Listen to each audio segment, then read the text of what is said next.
Hi everybody, welcome to supporting staff wellbeing within your setting. Hope you all can hear me. Any problems, please drop them in the chat, just so I know you can all hear me.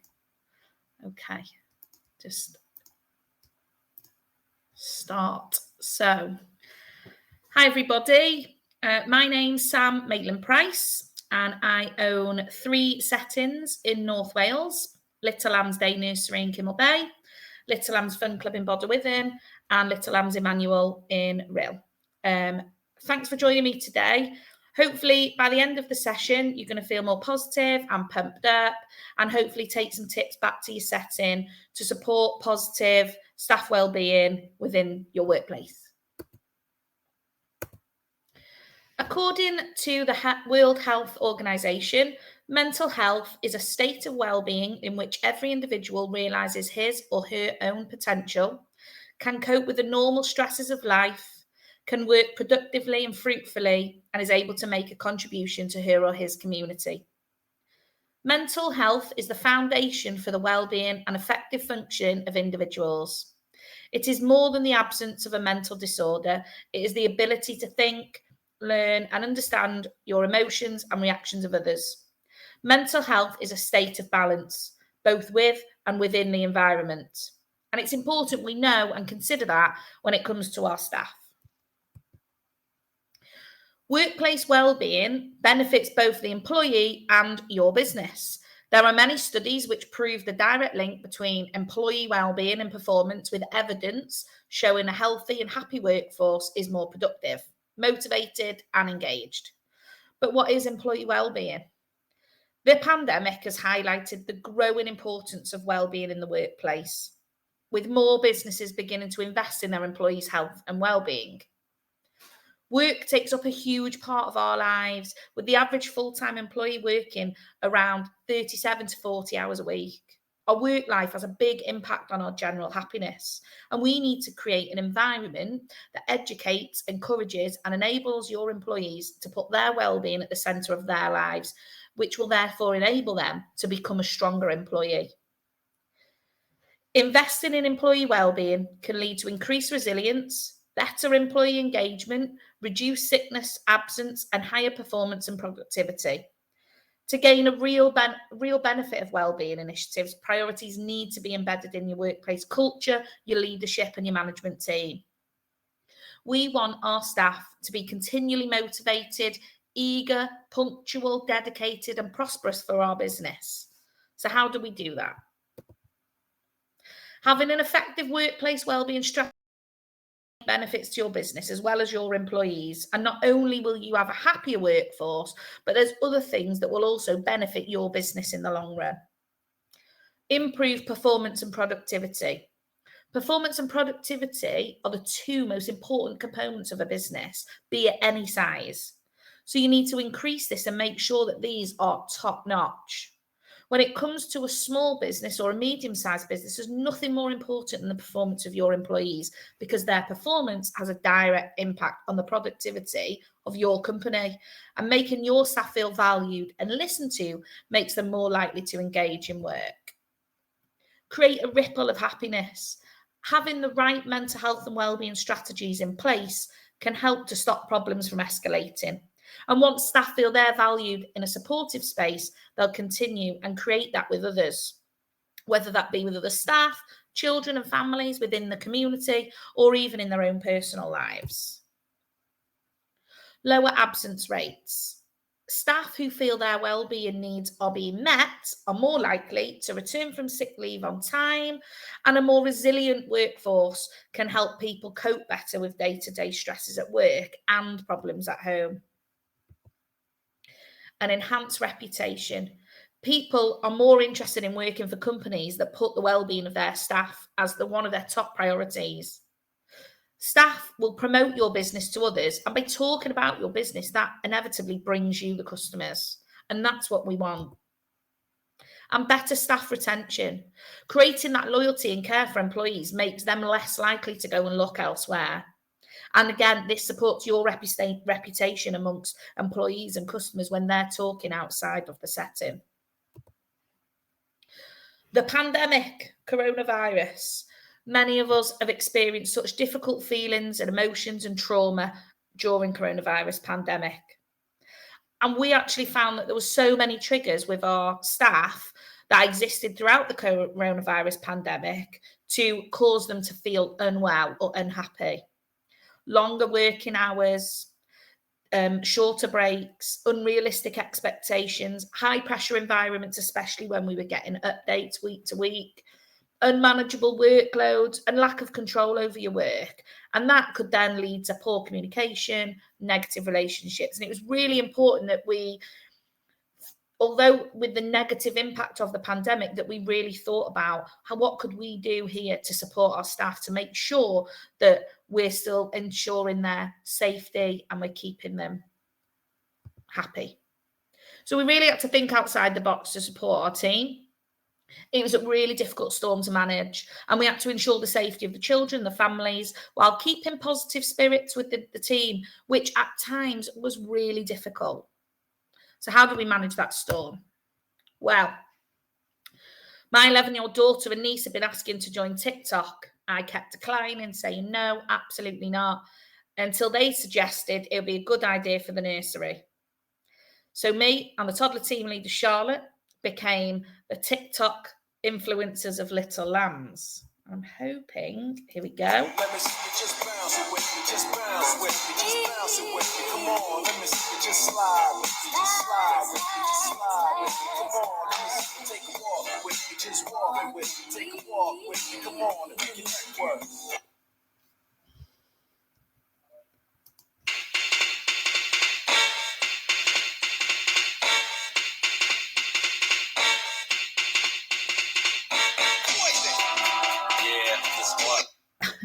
I'm absolutely, I hope that video's played actually, but it was really just to show you a bit of fun, and it certainly put a smile on my face.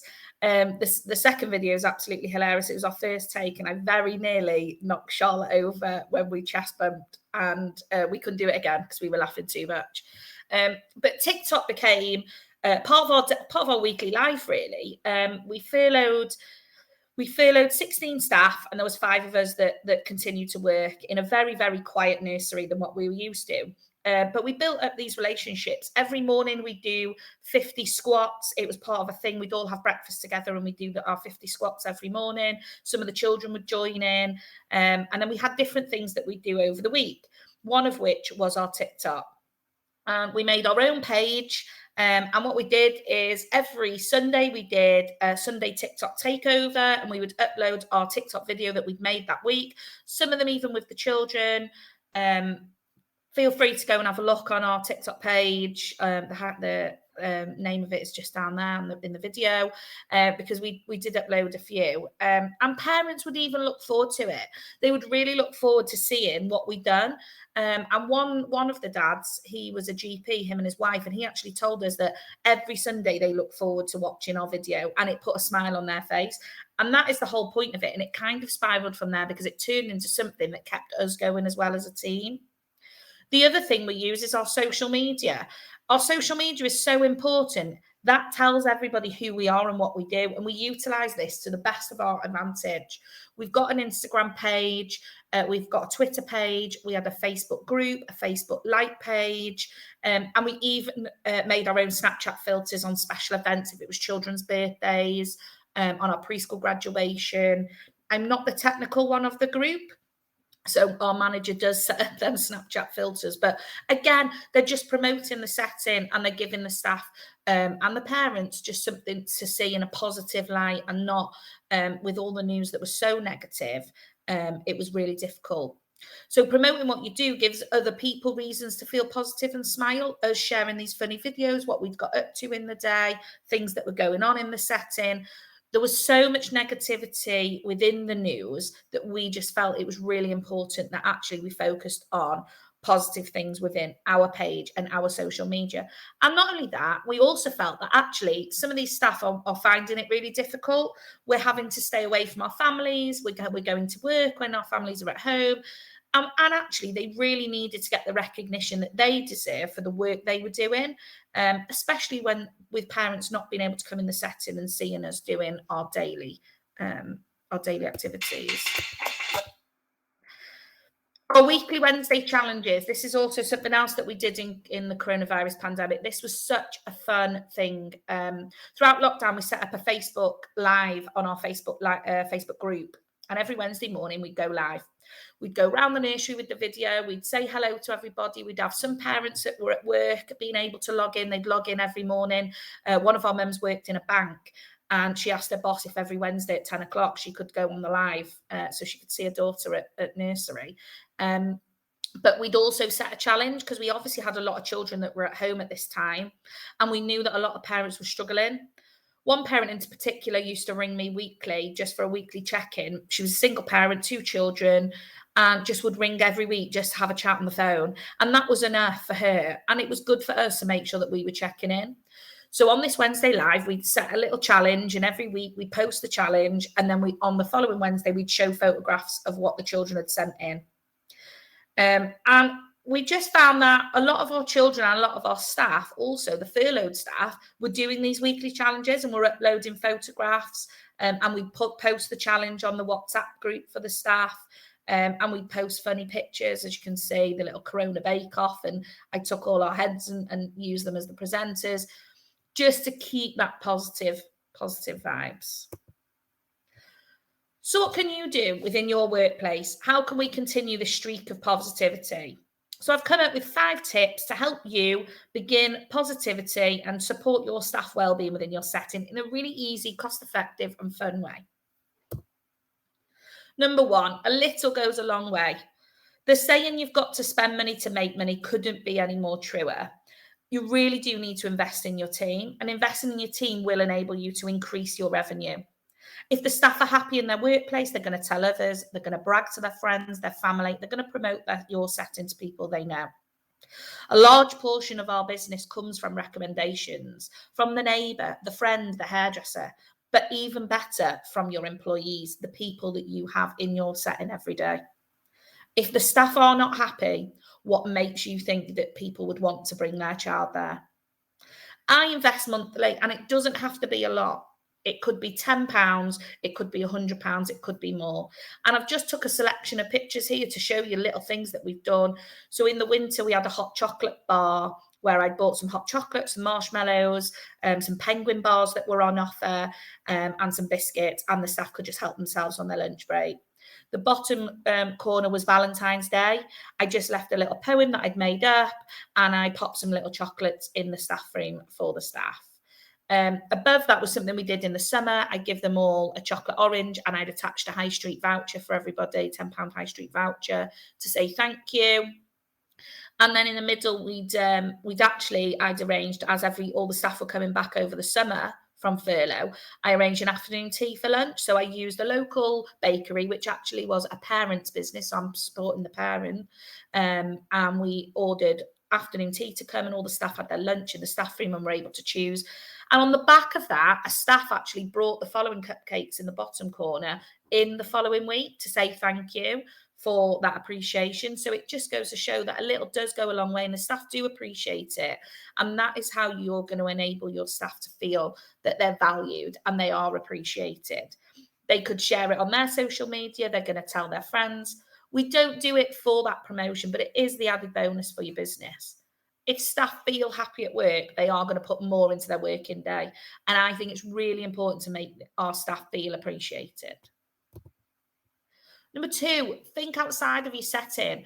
Building relationships and links with other settings and other businesses. This is really important. Not only does it support your staff in being aware of what's around them, but you as the owner, as the manager, it can be quite lonely. And to know that you've got other people that are feeling the same as you or having the same issues, sometimes really does bring that strength back to you. And it could be simple as baking cakes with the children and just go and delivering them to other businesses that are in walking distance, even other nurseries. A few years ago, pre-COVID, I started a Spread the Happiness adventure. That once a year we would get the children, and it's really cheap to do. It's just a piece of card folded in half. Inside it, we would write, so for example, it's Wednesday today, so we would write Happy Wednesday, love little lambs. On the front, we get the children to either some of the babies would put handprints, some of the older children might draw a picture, write some kind, positive words in the after school room. And then I'd get in the bus and we'd go delivering. And this is a selection of pictures that I actually did very recently. Because when I'm feeling like I'm having a bad day, I know that going and putting a smile on somebody else's face cheers me up. And this is my fix of that. And it just helps you strengthen those relationships. Other managers, other owners, other business owners even, they understand the pitfalls and strength to run your own business. We are each other's support. And again, this also supports you setting in the future for supplies or resources. For example, we went to a local hairdresser's, which we use for supplies when we're having a hairdresser's role play. They'll save us all the shampoo bottles and things like that, or colour bowls and things. So it's really good to strengthen them relationships and support that positivity, because even though we are living in this pandemic, in this negative environment, sometimes other people need somebody else to show them how to find the positive in the day. Number 3, celebrate your staff. In all workplaces, there are ample opportunities to dish out praise and recognise great work. Do you say thank you every day when the staff go home? Reward your staff for a job well done, an inspection, a parent viewing, a room move around, even activity. Saying thank you or great job always goes a long way. COVID really was a whirlwind and a roller coaster of emotions for everyone, including myself. So last summer, I decided I wanted to show my team how appreciative I was of them, the extra hours they put in, the long days, and the risks they had put on themselves and their families. So we celebrated with a party in my garden. It was absolutely fantastic. We had a little buffet and we just literally laughed and danced in the garden. I decorated the garden. And I just find that appreciated and valued employees are more likely to remain loyal to your business. Obviously, you can see a staff's comment there of how appreciated she really did feel. Number 4, have fun. Having fun is so important. We are lucky in the childcare and play sector. We can have fun every day. Our job is mainly made up of memories and moments that we're always laughing and having fun with. We need to be able to laugh every day, because some days are really difficult to do that. Did you know that genuine smiles are shown to help reduce stress? Did you know that smiling makes you appear more friendly and trustworthy and approachable? And some research has shown that when we smile, we're actually training our brains into positive thinking, which shows there truly is power in a smile. Have you noticed how hard it is not to smile back when somebody genuinely smiles back at you? So go for an ice cream, treat your staff and your children on a sunny day, jump on the swings at the park, or if you can see the delightful My Head was printed out, print your boss's head out and put it on a pile of pumpkins at the door, welcoming all the parents in, just to have a giggle. Creating that atmosphere within your workplace where it can be a fun place to be will enable your staff to feel to be more respectful and accommodating by enabling them to join in with these activities. Number 5, make time for you. Employees who work for a supportive boss are more likely to be happier, less stressed, and have higher work output. But this can be difficult, especially those of us who are owners, managers. There are a lot of benefits to being self-employed, the freedom, the flexibility, and the control. But run a business is hard. It's really hard. It can put a strain on personal lives and relationships. It can drain you emotionally and physically. You're the director, the worker, the admin, the marketing team, the accountant, the cleaner, all whilst being a parent, a husband, a wife, a partner, a family support, a sibling, and a friend. The past couple of years have been completely out of our control, and added to that, all the ongoing pressure that we have. Be kind, be patient, but take time for yourself. You are really important. Make sure you're getting enough sleep. Book a day off. I said it. I went there. I did it. Book a day off, but actually switch off. Put your out of hours on your emails. Don't answer work phone calls. Sit at home and just binge watch TV or go for a walk. Socialise with your friends and family. Communicate and connect with other settings for support, or you're part of a network. Why not communicate with settings around you to see if they want to be part of a network, which will help support you? If you don't have a leader or a manager, think, is there a staff in your setting, or is it worth looking for a manager and a leader that you can train at to be a second in command? Because time is important and you need that time for yourself. We can't do our job if we're burnt out and we can't promote positive well-being if we're not including ourselves in that.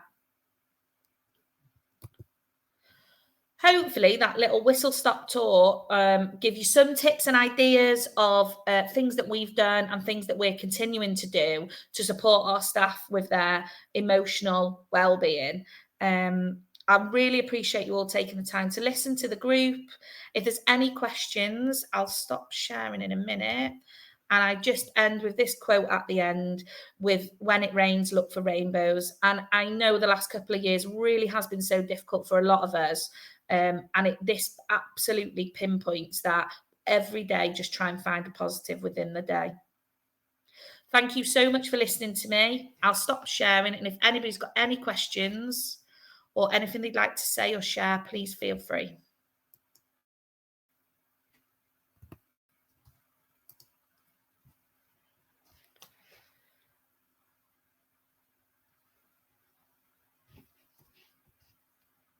I'm glad you all found the videos funny. I wasn't sure they were working.